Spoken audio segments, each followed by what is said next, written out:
Vamos a dar inicio al mensaje de la palabra de Dios. Estamos en la Iglesia Cristiana Agua Viva y yo soy el doctor Julio Vega, pastor de esta iglesia. Estamos compartiendo una serie de mensajes que se llaman Principios Espirituales Poderosos. Miren, les quiero dar un testimonio ahora que mi hija ya lo hizo público. Hace 6 semanas, el hijo de mi hija y del señor Eric estaba siendo concebido. Yo no lo sabía, ellos tampoco, pero más o menos por esos días, hará unas 4 semanas, estaba yo pasando una gran aflicción. Hace 3 semanas estaba en una aflicción todavía mayor. Y ¿saben una cosa? Si yo he sabido hace 4 semanas o hace 3 semanas lo que Dios estaba haciendo desde hace 6 semanas, créanme que me hubiera comido mis tacos de chorizo verde en la Marquesa, porque no me hubiera importado un diagnóstico de cáncer, a menos de que el Señor lo quisiera hacer muy rápido y ya no me dejara verlo. No hubiera importado ningún problema legal o financiero, nada, con la alegría de ver a mi nieto, a mi nieta. Pero nosotros no sabemos lo que el Señor está haciendo mientras nosotros estamos afligidos. En el ejemplo que les doy, pues es natural. El señor Eric y mi hija estaban recibiendo una bendición que no se podía notar, ni ver, ni sentir, pero era una bendición real. Ahora tiene 6 semanas, 3 días. Eso quiere decir que hace 6 semanas Dios lo estaba haciendo. Y yo estaba triste, y yo estaba sufriendo, y yo estaba angustiado, sin saber que el Señor en esos días estaba haciendo germinar una florecita de bendición. Hoy que lo sé, ¿cómo miro esos días de tristeza? ¿Cómo creen que los miro? Como si nada hubiera pasado. Por el gozo, por la alegría. Eso dijo Jesús. Cuando la madre da luz, se olvida de todo lo que sufrió por la alegría y el gozo de ver un hijo. ¿Qué dicen las señoras que sufren durante el parto y todo eso? Los hombres dudamos. Llegamos a pensar que es un manejo emocional que hacen. Sacar ventaja con los antojos, sacar ventaja con las náuseas y mucho más con los dolores de parto.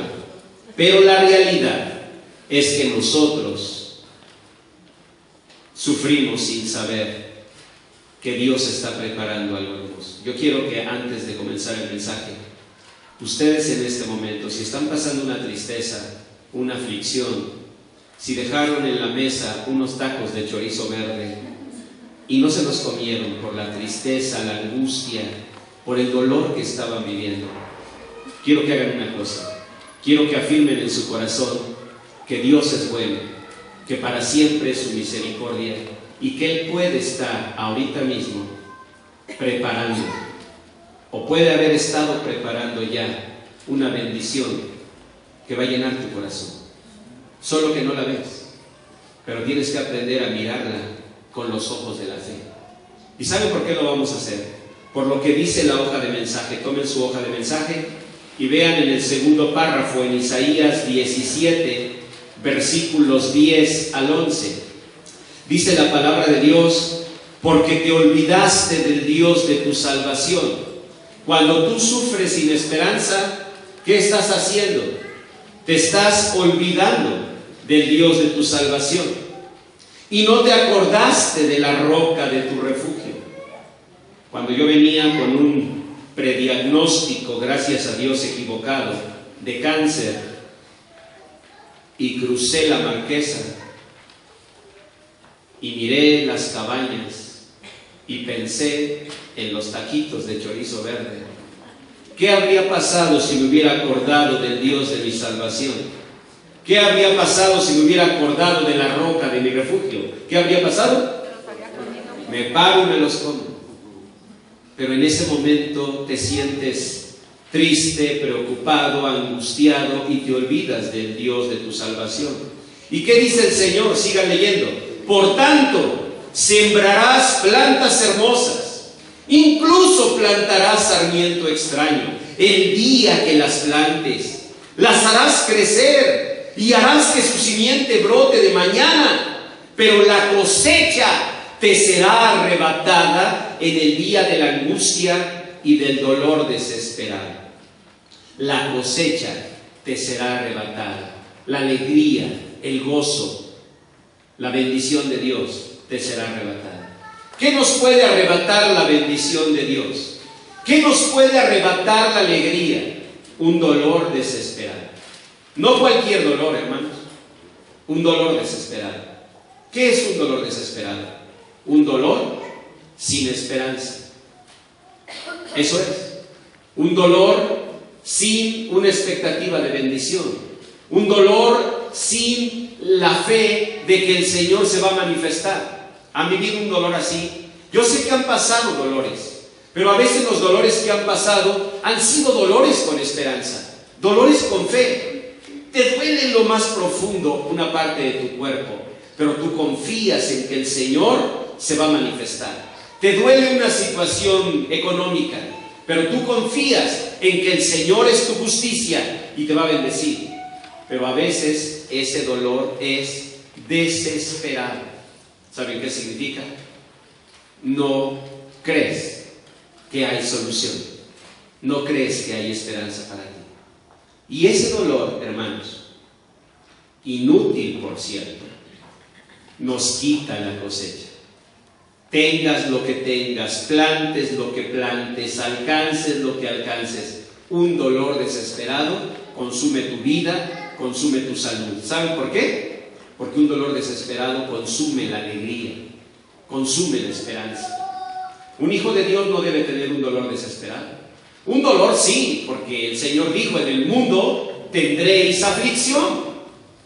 Es natural que un día llegues triste, es natural que un día me digas: pastor, le pido oración, porque fíjese que me acabo de enterar que mi niño está enfermo, me acabo de enterar que mi marido no tiene trabajo. A veces me dicen así, y le digo: ¿pero cuál marido? Pues me dijiste que ya se había ido.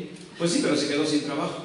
Tiene como 12 años que no lo veo, pero fíjense qué bonito es el corazón de una mujer, ¿no? Sigue orando por ese marido, está bien. Entonces, tú puedes venir con esa tristeza, pero si tú tienes fe, si tú tienes esperanza, el Señor va a bendecir. Tú pierdes la esperanza y pierdes la cosecha. Eso grábalo en tu corazón. Como hijo de Dios puedes dolerte, como hijo de Dios puedes sufrir, como hijo de Dios puedes sentir angustia y llevar un dolor profundo, pero no un dolor desesperado. Eso no es para los hijos de Dios. Nosotros necesitamos tener esperanza aún en medio del dolor, tener alegría en medio de las sombras. Les pido se pongan de pie y hagamos una oración. Padre Santo, en el nombre de Jesús, permite que esta palabra tuya, palabra viva y eficaz, produzca abundante fruto en cada corazón aquí. Y como tu siervo te ruego por alguno de mis hermanos, de mis hermanas, que pudiera tener un dolor desesperado, que tú concedas, Señor, en el nombre de Jesús, que ese dolor sea quitado y que en su corazón tu palabra ponga la esperanza, la fe, la certeza de tu amor y de tu justicia, en el nombre precioso de Jesús. Amén. Tomen su lugar. Bueno, pues eso vamos a pedir.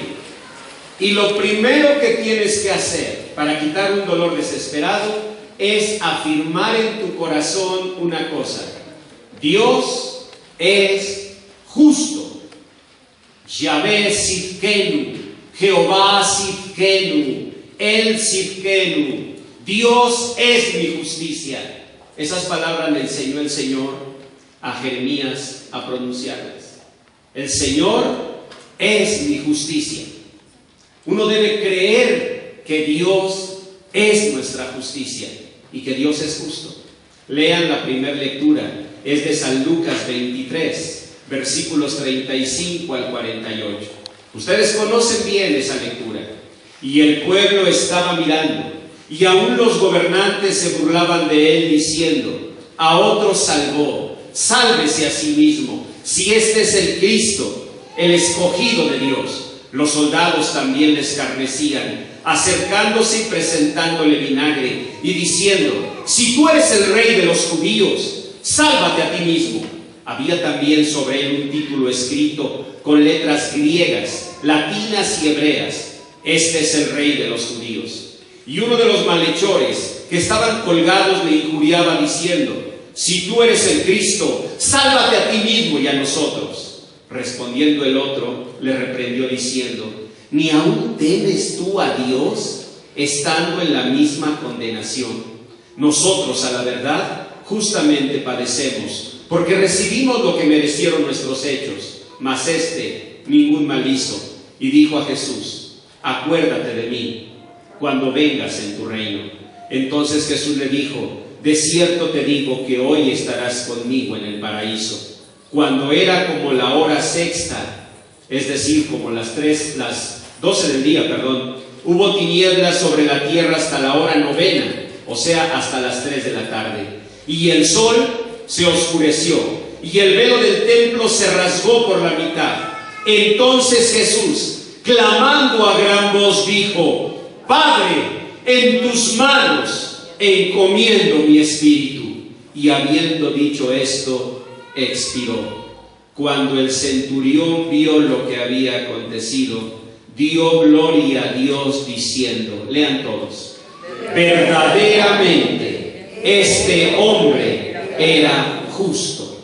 ¿Cuál fue la conclusión de este centurión? La conclusión del centurión, hermanos, fue clarísima: Dios es justo. Yo no sé si alguna vez en su vida se han enfrentado a una situación tan dolorosa que han llegado, aquí en confianza, no lo vamos a decir, pero entre tú y yo, hemos llegado a pensar que Dios es injusto. Yo sé que a veces decimos: no me atrevo a decirlo, pastor. No, yo tampoco, ¿verdad? Sacatito. Tenemos miedo, ¿quién no?, de vernos enfrentados con Dios cara a cara. Pero en nuestro corazón a veces vivimos cosas que nos parecen una injusticia, aún de parte de Dios. ¿Y saben qué pasa cuando llegamos a vivir, a sentir eso? Que estamos haciendo que quede un dolor desesperado. Piénsenlo: si Dios es injusto, suponiendo que lo fuera, entonces ¿cuál es nuestra esperanza? ¿Tendremos esperanza? Ya no hay esperanza. En este mundo vemos injusticias. En este mundo sufrimos abusos. En este mundo vivimos engaños. ¿Cuál es nuestra esperanza que siempre tenemos a salvo, resguardada? Que Dios es bueno, que Dios es justo. Pero si no lo fuera, y en tu corazón, cuando tú lo permites, en tu corazón la justicia de Dios ya no está. No lo dices, no lo reconoces, pero te has convencido que Dios quizás es injusto también. Y si tú permites eso, ¿cómo puedes después buscar a Dios? ¿Saben qué dice la palabra? Que sin fe es imposible agradar a Dios. Porque el que se acerca a Dios, ¿qué es necesario? Que crea que le hay. Y entonces, si tú estás permitiendo en tu corazón, por tu dolor, la idea de que Dios es injusto, ya lo perdiste todo. Y tu dolor va a ser desesperado. ¿Y qué dice la lectura que hicimos en Isaías 17, del 10 al 11? Que cuando hay un dolor desesperado en tu corazón, cualquier cosecha se pierde. En verdad, puede haber un buen trabajo, puede haber la bendición de hijos, puede haber una bonita familia, y todo lo vas a perder. Un dolor desesperado arrasa con todo. Deben salir convencidos de eso. No es opción. Un hijo de Dios no debe tener un dolor desesperado. ¿Por qué lo tenemos a veces? Porque no sabemos lo que Dios está haciendo. Yo pasaba una aflicción económica, una cuestión legal, hace unas 4 semanas. Y pasaba además, porque al perro más flaco se le cargan las pulgas, una cuestión de salud muy delicada. Fueron días como no se imaginan. ¿Saben cuándo llegó el colmo? Porque estaba todo de cabeza. El problema financiero, el problema legal, estaba el problema de mi salud, que quizás era lo más importante, pero hasta mi azabache se desvieló. Se desvieló mi azabache. Son esos momentos en que dices, Señor, ¿qué más? ¿Qué más? Les voy a confesar lo que yo dije en esos días, cuando pasó lo del carro, que ya me dejaba ahora sin coche. No porque sea importante un coche, pero finalmente lo necesitas para tu trabajo, en fin. Venía sobre una avenida en Cuautitlán Izcalli y dije, Señor, ¿cuál es tu propósito? ¿Un infarto? ¿Ese es tu propósito para tu siervo? Yo lo recibo con bendición. Me reconcilio, si ese es tu plan. Pero ¿cuánto más? Porque hay momentos así en la vida de uno, ¿no? Se complica una cosa, se complica la otra, se complica la otra, y de pronto tu vida, que apenas hace un rato era muy bonita, se empieza a desquebrajar. En serio, no sé si les han tocado épocas así. Lo primero que necesitamos nosotros es renunciar a dolores desesperantes. Tienen que salir hoy de aquí diciendo en su corazón, yo no sé, Señor, lo que estás haciendo, pero en fe creo que tú estás preparando una bendición para mi vida, aunque hoy no veo nada, aunque la higuera no florezca, ni en las vides haya fruto, aunque falte el producto del olivo y los labrados no den mantenimiento, y las ovejas sean quitadas de la majada y hasta mi azabache se haya desvielado, con todo, yo me alegraré en Jehová y me gozaré en el Dios de mi salvación. Tienen que decirlo. Ustedes algunos dijeron, ay, qué bonita poesía del pastor. No, si fuera una poesía del pastor no sirve de mucho. No es una poesía del pastor, es el libro de Habacuc. Vayan por favor, libro del profeta Habacuc. Vamos a leerlo todos. Libro del profeta Habacuc. Allí dice la palabra de Dios que el profeta Habacuc también tenía preguntas como las tuyas.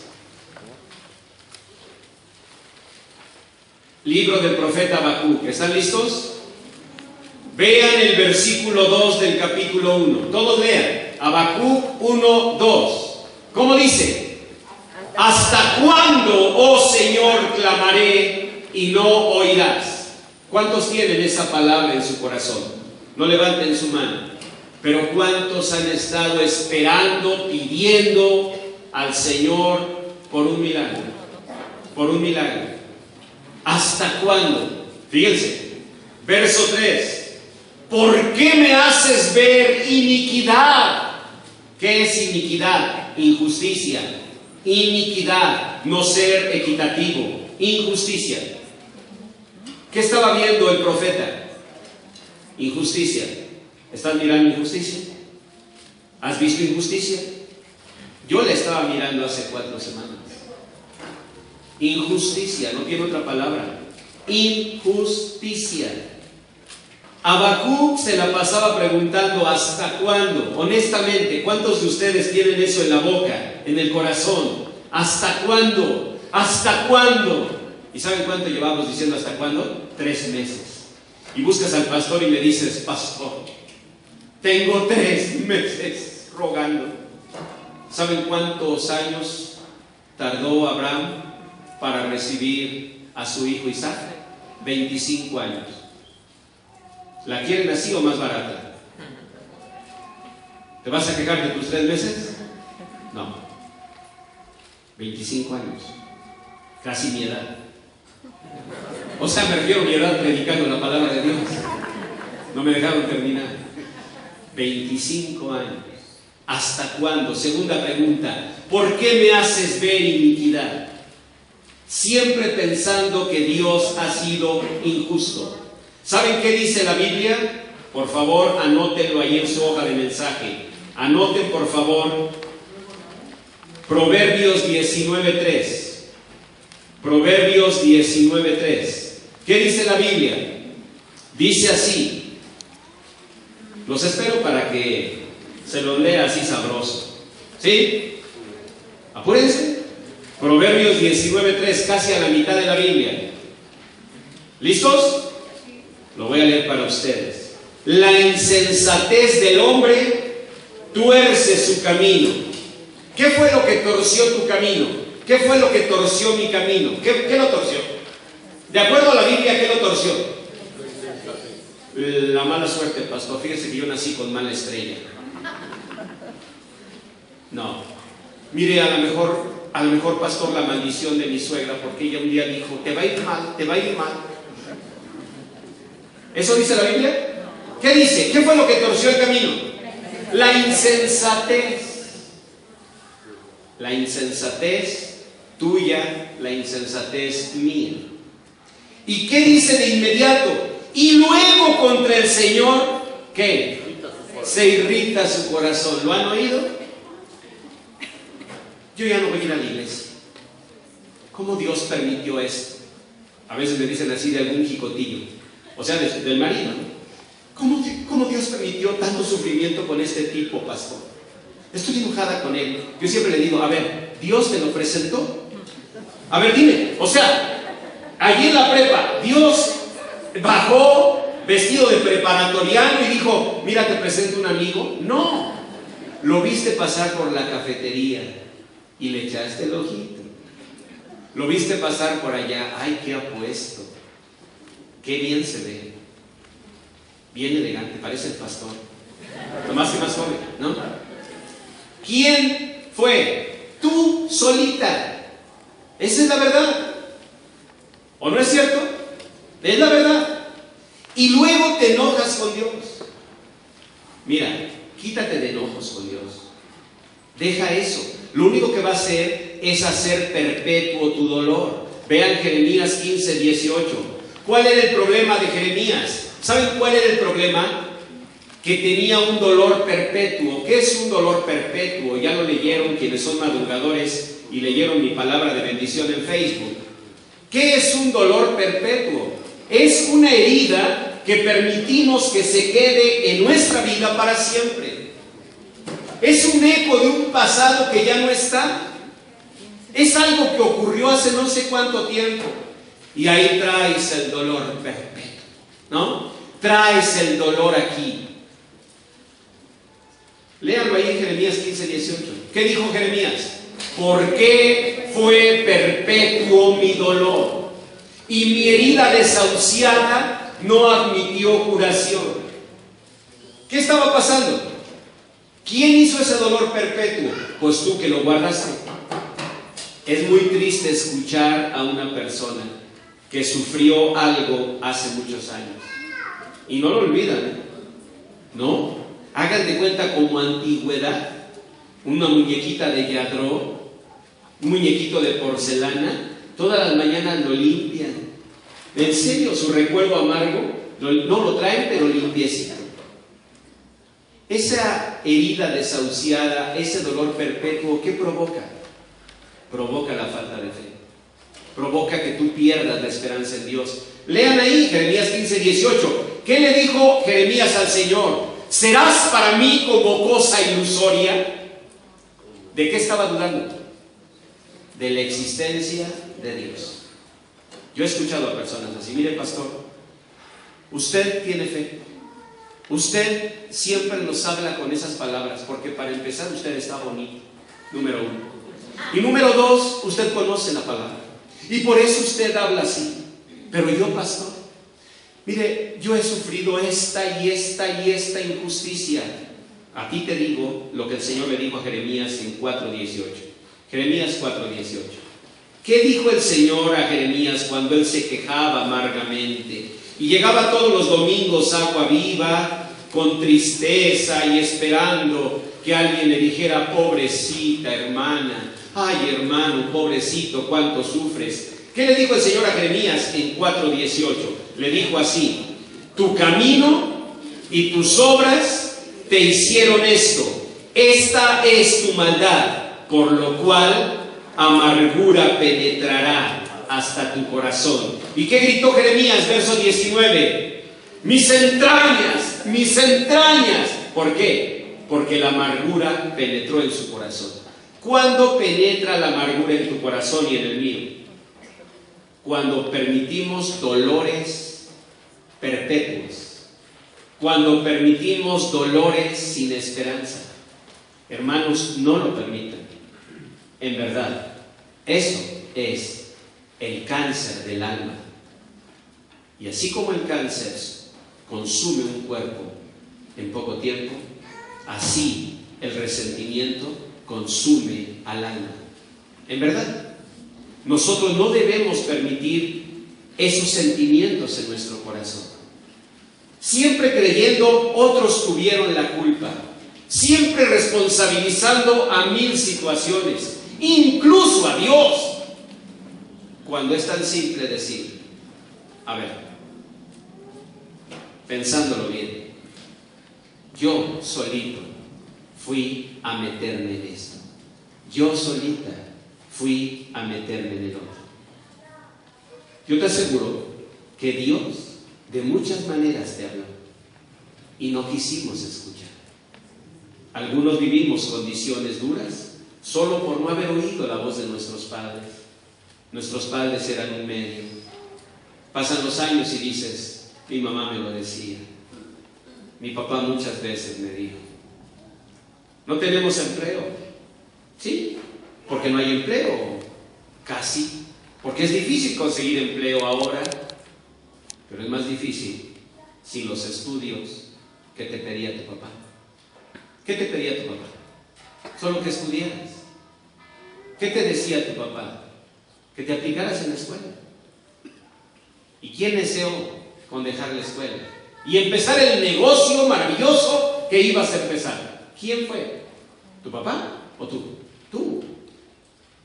¿O no es así? ¿Por qué no oíste a mamá que decía: hija, ¿por qué tan rápido? ¿Por qué no toman más tiempo? Mamá, ya lo hablamos, sí, es una decisión de mi novio y mía. Queremos casarnos. Tú ya viviste tu vida. Mamá no quería que no te casaras. Mamá quería que maduraras un poquito, que las alas las tuvieras un poquito más fuertes. Y te fuiste con las alas tiernas a volar cielos muy duros, vientos muy fuertes. Y ahora andas cantando como la canción de Jesús Adrián Romero: con las alas rotas. ¿Ven? Y a veces vienes así, yo te veo entrar, las alas se ven luego y toda desplumada. Ay, pastor, ahí le encargo que ore por mí. Yo siempre digo: pichoncito, pues debiste haber estado más en el nido. Te pusiste a volar muy temprano. ¿Cierto o no? Si tú y yo tomamos esa conciencia, Dios empieza a manifestarse.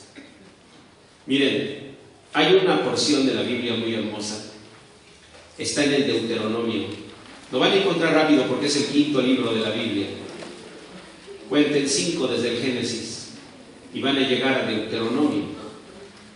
Y a mí me gusta mucho pensar en este final de la vida de un gran hombre de Dios.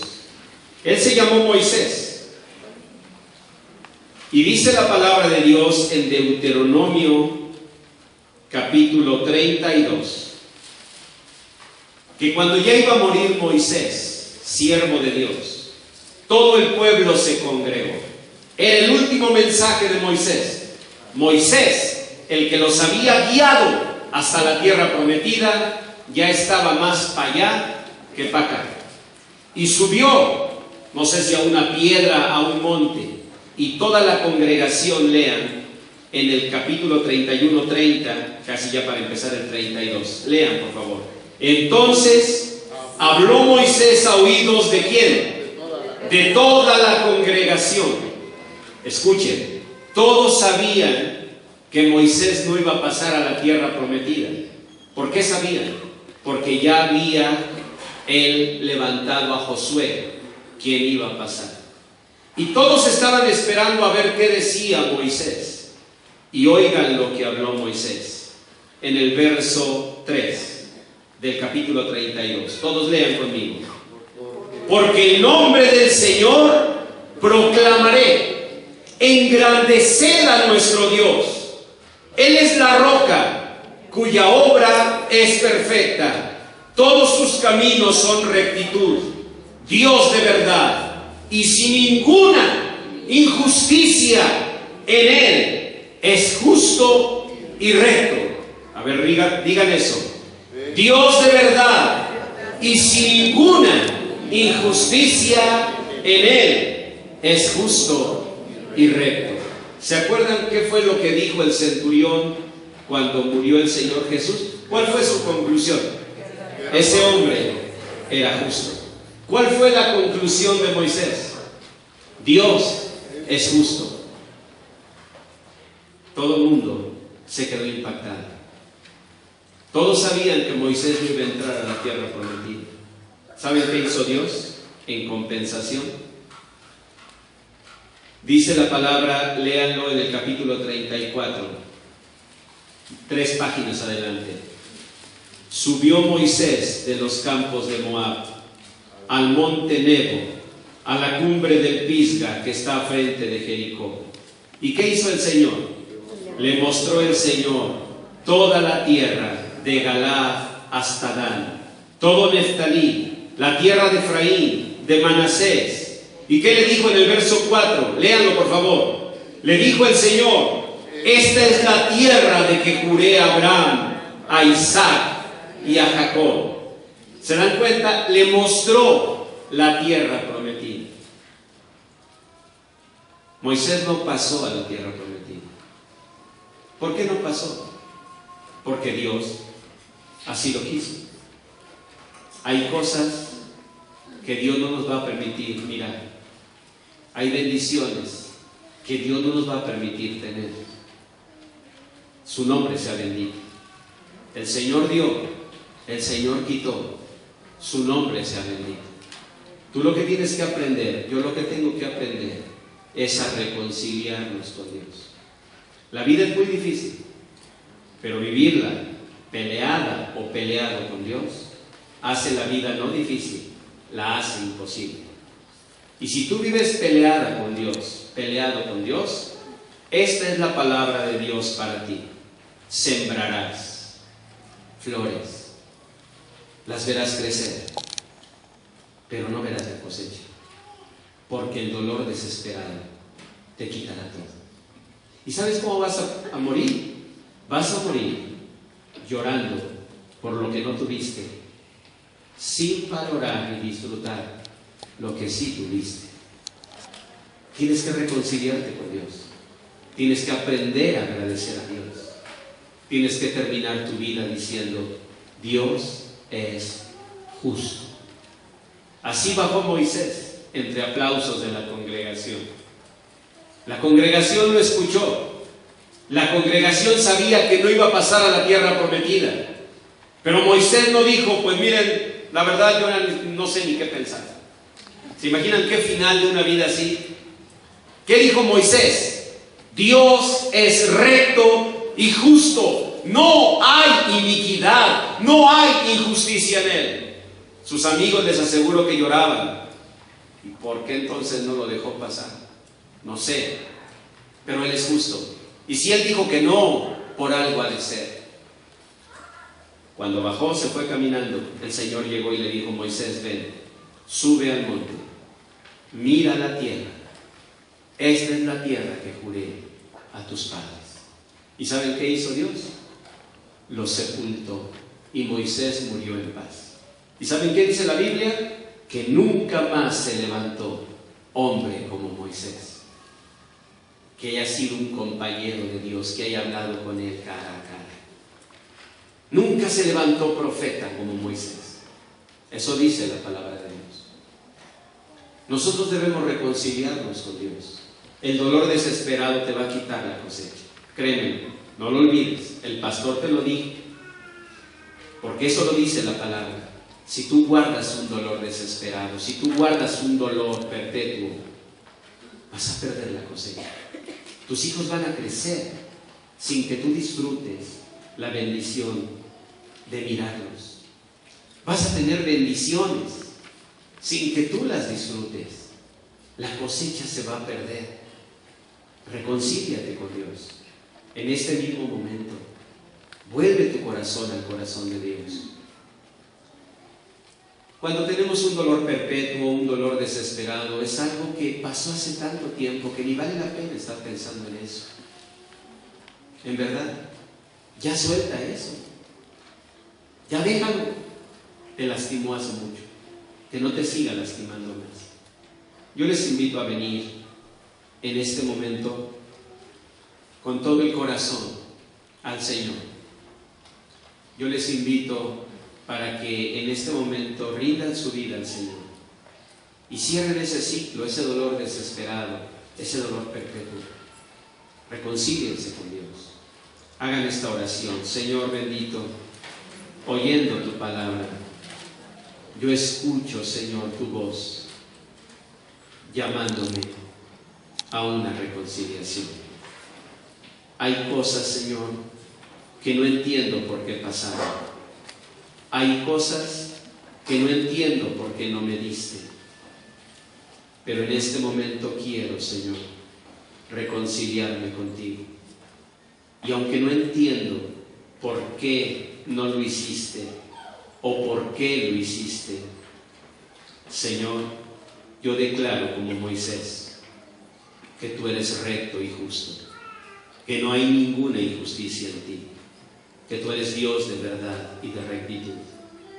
Como el centurión, yo concluyo, si este fuera el último momento de mi vida, que tú fuiste justo y que tú mereces todo honor y gloria. Yo no puedo mirar lo que ahora mismo tú estás haciendo. Yo no puedo saber lo que tú harás el día de mañana. Ni siquiera sé lo que será el día de mañana, porque no sé si lo viviré. Pero en este día, Señor, donde tengo aún la vida, yo quiero reconciliarme contigo. Y quiero, Señor, en el nombre de Jesús, mirar la cosecha de lo que sí me diste, de lo que sí hiciste para mí. Gracias, Señor, por las bendiciones que sí preparaste para mí. Gracias, Señor, por las bendiciones que no preparaste para mí. Permíteme, Señor, reconciliarme. Permíteme, Señor, perdonar. Permíteme, Señor, sentirme en paz. Te recibo, Señor Jesús, como Señor y Salvador de mi vida. Y te pido, Señor, que tú vengas a mi corazón. En el nombre precioso de Jesús. Amén.